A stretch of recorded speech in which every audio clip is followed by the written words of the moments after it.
Warga yang mengantre air bersih terlihat membawa sejumlah jerigen, ember, dan galon untuk mendapatkan air bersih yang disalurkan Brimopolda Sulawesi Selatan yang bekerja sama dengan PDAM Kota Makassar.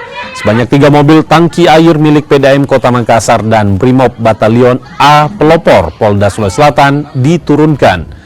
Penyaluran air bersih ini juga melibatkan lurah, RT, dan RW agar warga tetap tertib mengantri air bersih.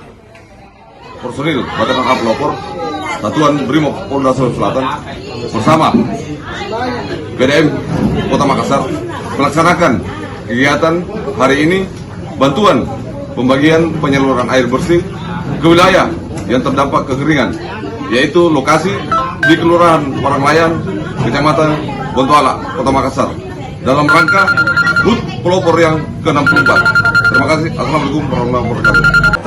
Saya Dura Paranglayan bersama Brimob Polda Sulsel mengucapkan banyak terima kasih kepada Direksi PDAM Kota Makassar yang telah membantu menyalurkan air bersih kepada warga kami, khususnya di wilayah Kelurahan Paranglayan RW 4. Terima kasih. Assalamualaikum warahmatullahi wabarakatuh.